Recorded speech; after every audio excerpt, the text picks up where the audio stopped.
Aujourd'hui, on va parler de tes relations comme d'un miroir. Alors, pas pour te culpabiliser, mais vraiment pour t'aider à comprendre ce qui se rejoue vraiment et pourquoi est-ce que tu restes dans des dynamiques qui te font mal. Imagine un couple en séance, ils s'aiment, mais clairement, ils sont épuisés. Lui, il dit, elle ne m'écoute jamais et elle est toujours compliquée. Elle, elle dit, il ne me choisit pas, je passe après tout le reste. À un moment, je leur dis quelque chose comme « Et si ce que vous reprochez à l'autre, c'était aussi ce que vous n'arrivez pas à reconnaître en vous ?» C'est ça, une relation miroir. La psychologie des liens, elle nous montre que nos attachements adultes sont influencés par nos premières expériences.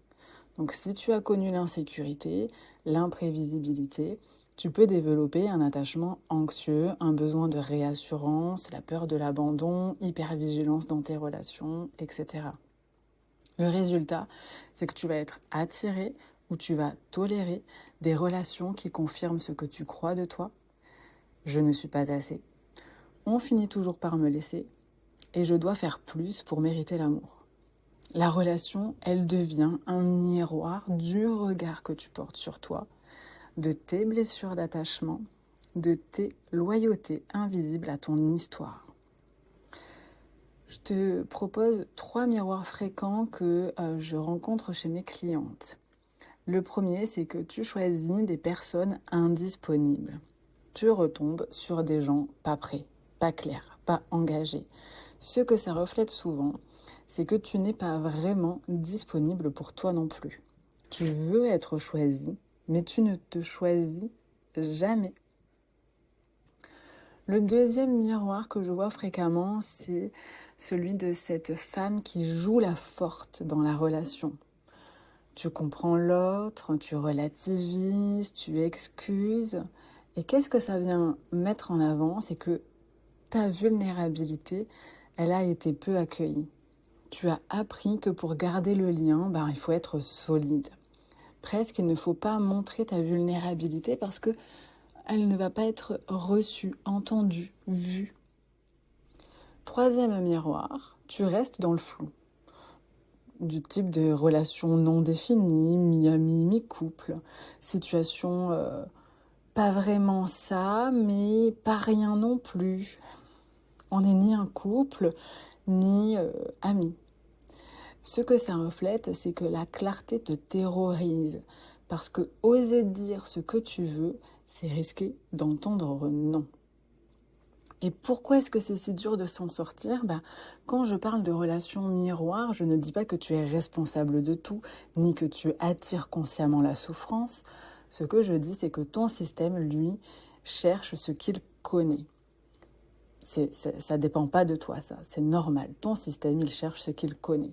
Et si ce que tu connais, c'est la distance, l'ambiguïté, l'indisponibilité, alors tu vas être étrangement à l'aise dans ces situations-là.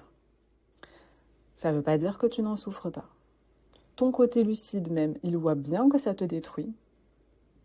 Mais ta partie blessée, elle respire mieux à l'intérieur de ça que dans un lien vraiment disponible qui te demanderait de recevoir, de te laisser voir.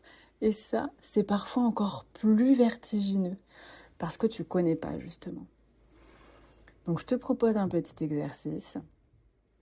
Pense à une relation qui te fait souffrir aujourd'hui, pas pour t'auto-flageller, juste pour observer. Note cette phrase quelque part. Dans cette relation, je me sens et tu complètes. Par exemple, je me sens pas choisie en option, étouffée, contrôlée, ignorée. Puis demande-toi, où est-ce que je me traite comme ça, moi avec moi? Par exemple, je me mets moi-même en dernier. Je n'écoute pas mes signaux d'alarme. Je me fais taire quand je suis en colère. C'est effectivement pas très confortable, mais c'est un début pour reprendre la main.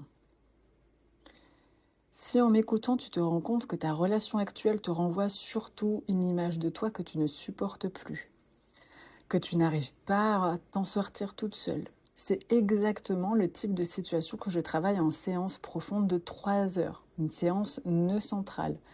On va venir démêler ce qui t'attache là, tes peurs, tes loyautés, et commencer à créer d'autres possibles. Donc si ça te parle, n'hésite pas. Écris-moi le mot miroir sous cet épisode, ou tu me contactes sur Instagram, sur mon site internet. Je mets toutes les infos dans la description et je t'enverrai les infos pour voir si c'est adapté pour toi maintenant. N'hésite pas, on en échange avec plaisir, c'est gratuit et ça peut être que bon pour toi. En tout cas, je te souhaite de prendre bien soin de toi, de passer une belle journée, après-midi ou nuit, où que tu sois. Et je te dis à très vite.